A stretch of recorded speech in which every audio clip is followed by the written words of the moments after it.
susunod, Expressway northbound, take positive left, Valenzuela exit. Turn left to Marison Road. The MRV is on the left side of the road, approximately less than 1 kilometer from NLEX positive left, Valenzuela exit. So less than 500 meters away lang din siya to pure gold positive left. And since familiar na kayo sa location, alam niyo naman na malapit lang siya sa mga schools and commercial establishments. Also, flood-free yung area natin. Yeah. Next slide, sir. So yun nga po, malapit lang din po siya sa mga establishments natin. Schools, commercial establishments, hospitals, and thoroughfares. Sir, next slide. So eto, ang sa master plan po natin, ang nakatayo pa lang ay 3 buildings. So building 1, Amanpulog, building 2, Bali, and building 3, Caraboan.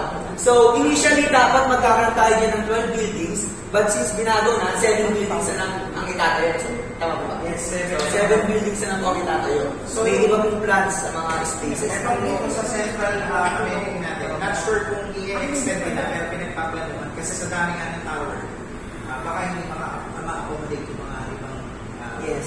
over. So baka i-extend po ito. And kung mapapansin nyo, paglabas nyo sa amenities, para po tayo nasa resort. So resort style talaga yung project natin. And then ito naman, itong mismo location nito ng training room. So ano siya talaga? Ito yung sa for commercial natin. For commercial talaga siya. So actual site photo of the entrance. Alam ko, magtatayo pa na isa dyan. Yes, no, magtatayo pa. So yan, features natin, gated and safe community, alam naman po natin yan, complete amenities, yan, dedicated property management office, etc. So yan, ano po yung aerial view ng clubhouse and yung swimming pools po natin. So yan, ito po sa mga, since ikaw ma'am, di ba ma'am, unit owner ka ma'am?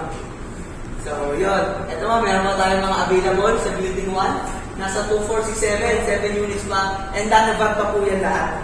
Bago sa kung kailangan unit nyo. So, mura lang. Then for building 2, meron pa din tayong mga available, nasa 13 units. So, meron tayong 8 studio units and 5 2-bedroom units. So, ito yung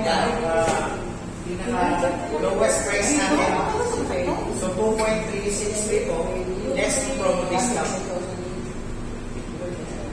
So, more or less, nasa 2.2 sa 2.1. Yes, nasa 2.1 na lang po yan.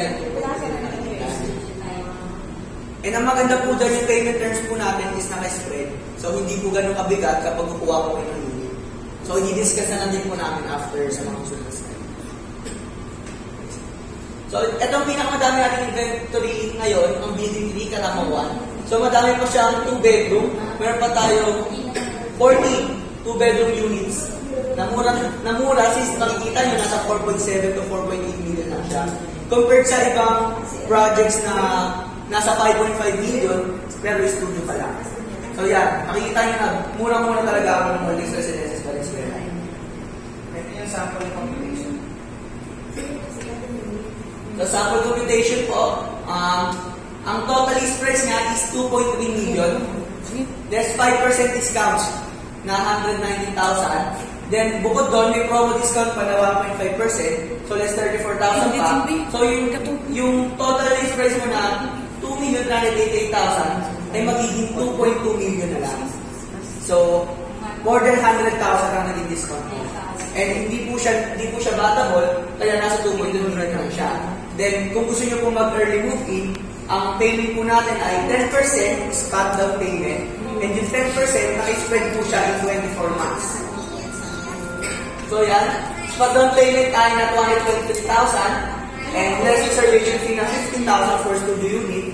So, ang down payment na lang natin na payable within 30 days ay 208,000.